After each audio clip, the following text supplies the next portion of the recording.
सर्वप्रथम आरोग्य सूत्र देखने वाले मेरे सभी दर्शकों को प्रणाम। मेरे प्रणाम स्वीकार करें। प्यारे दर्शकों, आज मैं आपको बताना चाहता हूं कि इस चैनल पर बहुजन हिताय बहुजन सुखाय की कामना के साथ हम एक नई श्रृंखला की शुरुआत कर रहे हैं जिसका नाम है मुद्रा महाविज्ञान। इस श्रृंखला में हम उन समस्त मुद्राओं के बारे में बताएंगे जिससे हम सबको आध्यात्मिक और साथ साथ शारीरिक लाभ भी प्राप्त होंगे। अतः आप सभी लोगों से विनती है कि इस वीडियो को ज्यादा से ज्यादा शेयर करें और चैनल को सब्सक्राइब कर लें। ओम जीवेम शरदः शतम, पश्येम शरदः शतम, शृण्याम शरदः शतम, प्रब्रवाम शरदः शतम, अदीनः शरदः शतम, भूयश्च शरदः शतात्। प्यारे साधकों, इस श्रृंखला की यह पहली कड़ी है। हमारी भारतीय सनातन संस्कृति के अनुसार यह सृष्टि 5 तत्वों से निर्मित है और इस सृष्टि में जो कुछ भी है वह सब कुछ इन्हीं तत्वों से बना हुआ है। ये 5 तत्व हैं अग्नि, वायु, आकाश, पृथ्वी और जल। ये 5 तत्व 5 प्रकार की ऊर्जाएं हैं जिनसे मिलकर ब्रह्मांडीय ऊर्जा यानी कि कॉस्मिक एनर्जी बनती है। यह ऊर्जा सर्वव्यापी है। हमारा शरीर भी इन्हीं 5 तत्वों से बना हुआ है और जब हमारी मृत्यु होती है तो इन्हीं 5 तत्वों में हम विलीन हो जाते हैं। हम अपनी 5 ज्ञानेंद्रियों सेंसरी ऑर्गन्स जैसे कि कान, नाक, आंख, त्वचा और जीवा और अपनी 5 कर्मेंद्रियों यानी कि एक्शन ऑर्गन्स जैसे कि हाथ, पैर, उपस्थ, गुदा और जीवा, इन द्वारा ब्रह्मांडीय ऊर्जा को ग्रहण करते हैं और इन 5 तत्वों की ऊर्जा से ही हमारा शरीर चलता है। जब तक हमारी इंद्रियां इस ऊर्जा को ग्रहण करने में सक्षम रहती हैं, हम जीवित बने रहते हैं और जब ये इंद्रियां इस ऊर्जा को ग्रहण करने की क्षमता खो देती हैं तो हमारी मृत्यु हो जाती है। आइए अब जानते हैं इन 5 तत्वों के क्या फंक्शंस हैं। यदि यह शरीर 5 तत्वों से बना है तो ये तत्व शरीर में आखिर हैं कहां और क्या काम करते हैं, इन बातों को जानना हमारे लिए अति आवश्यक है। तो साधकों, हमारा पहला तत्व है अग्नि तत्व। अग्नि से गर्मी पैदा होती है और गर्मी से ऊर्जा उत्पन्न होती है। हमारे शरीर की ऊर्जा और तापमान अग्नि तत्व से आता है। हमारे शरीर में ऊर्जा का सर्वाधिक बड़ा स्थान मस्तिष्क है। मस्तिष्क द्वारा ही शरीर की समस्त गतिविधियों का संचालन होता है। अतः मस्तिष्क का संबंध अग्नि तत्व से है। हमारे भोजन का पाचन भी अग्नि तत्व से ही होता है। हमारा आमाशय, लीवर, पैंक्रियाज, पक्वाशय, छोटी आंत का पहला भाग और तिल्ली, ये 5 मिलकर भोजन का पाचन करते हैं और उसी भोजन से हमें ऊर्जा मिलती है। आइए अब बात करते हैं दूसरे तत्व यानी कि वायु तत्व की। वायु का कार्य है हिलाना और डुलाना और गति उत्पन्न करना। हमारे शरीर के समस्त हिलने डुलने और गति के जो भी कार्य हैं वायु द्वारा ही संचालित होते हैं, जैसे उठना, बैठना, चलना, फिरना, आगे पीछे होना, दाएं बाएं घूमना, झुकना, हाथों से काम लेना।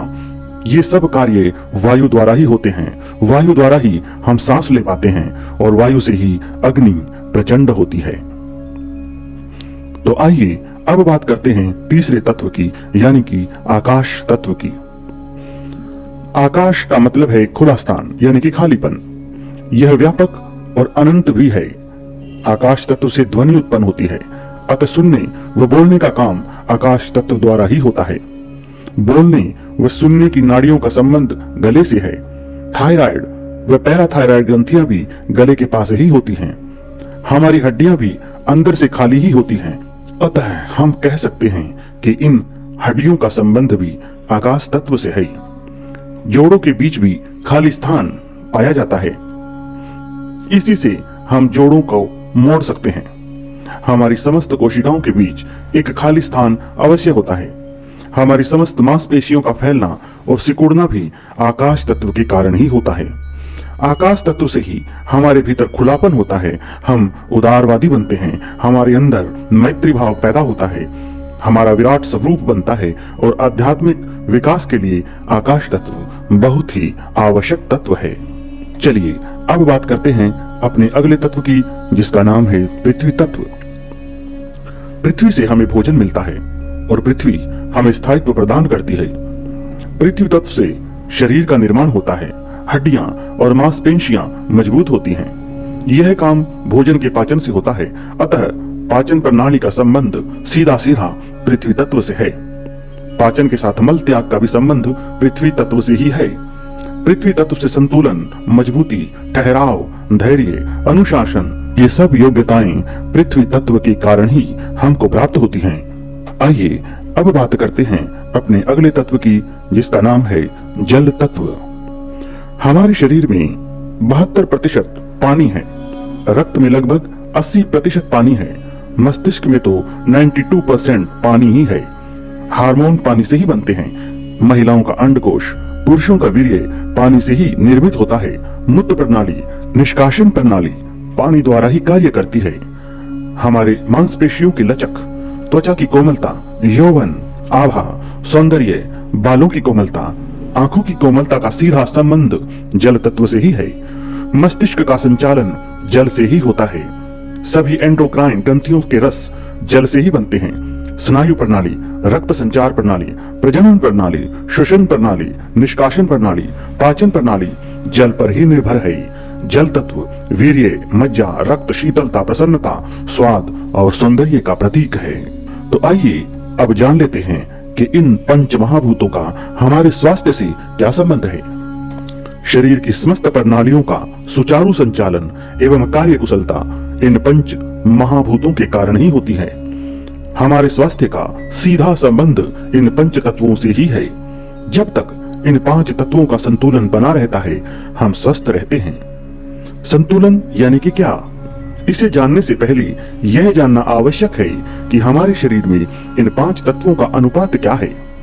आइए जान लेते हैं अनुपात। जल 72% है, पृथ्वी 12% है और वायु 6% है, अग्नि 4% है और आकाश 6% है।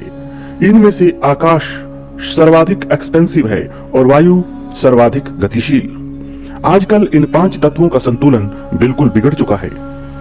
इसका कारण है हमारी जीवन शैली और विकृत भोजन।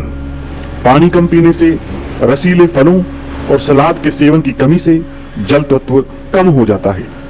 जरूरत से ज्यादा भोजन करने से पृथ्वी तत्व बढ़ जाता है।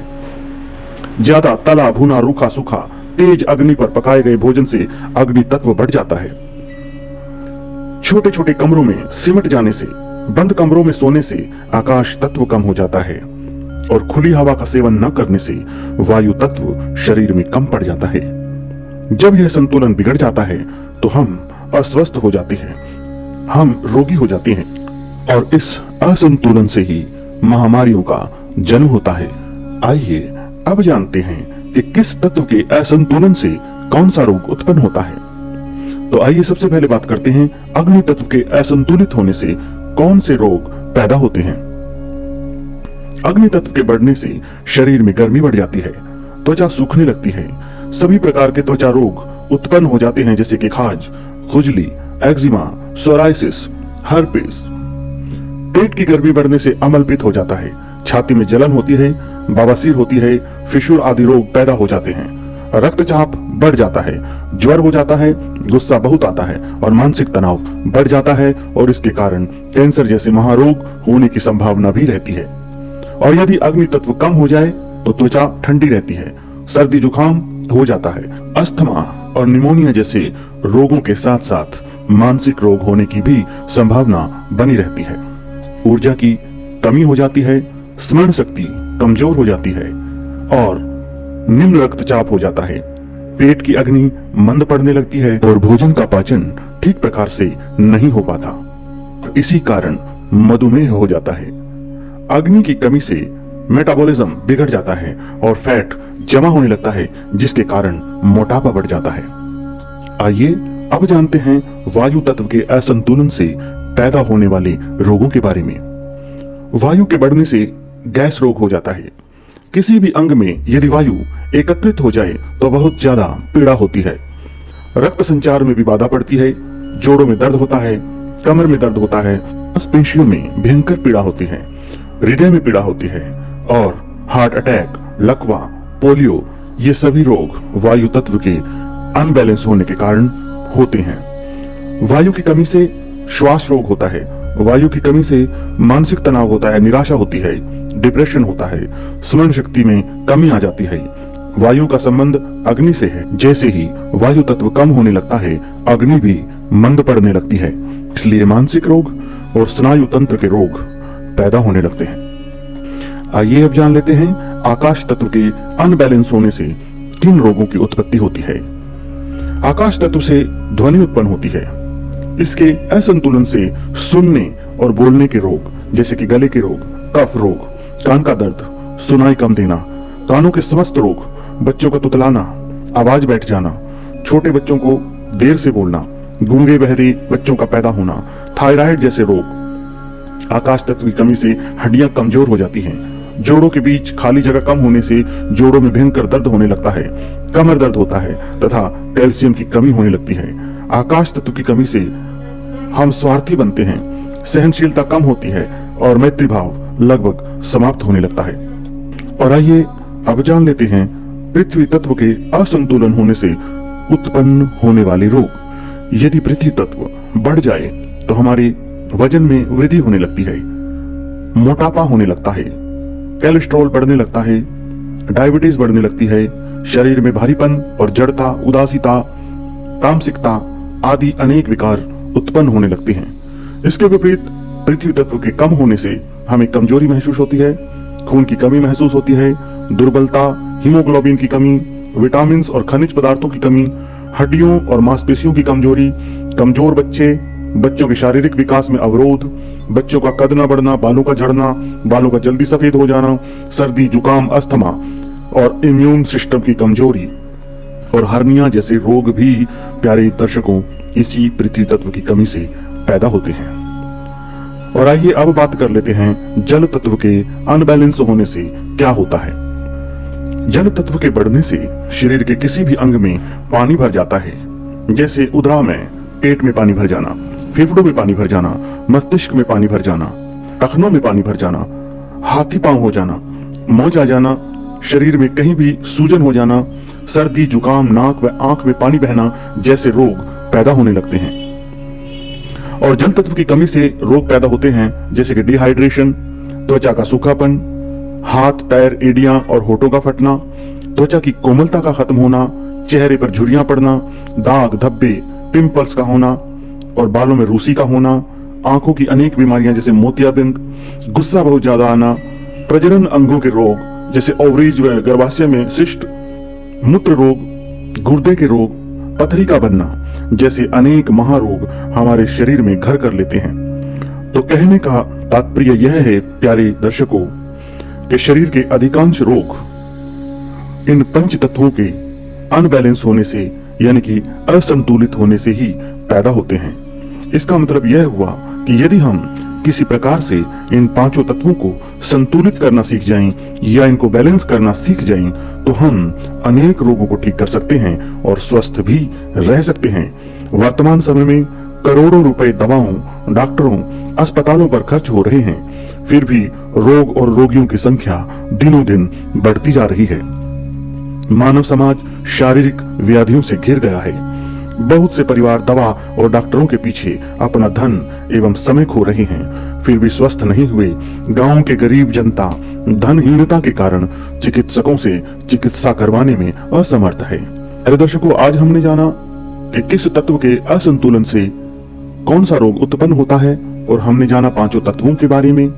आने वाले वीडियो में इन पांचों तत्वों को बैलेंस कैसे करना है और किस मुद्रा से कौन सा तत्व बैलेंस होता है, इसकी चर्चा करेंगे। इस श्रृंखला का अगला भाग हम जल्द ही लेकर आपके लिए आएंगे, तो ज्यादा से ज्यादा इस चैनल से जुड़ने का प्रयास कीजिए और ज्यादा से ज्यादा इस वीडियो को शेयर कीजिए, चैनल को सब्सक्राइब कर लीजिए। इसी के साथ लेता हूं आपसे विदा। ओम हरि ओम।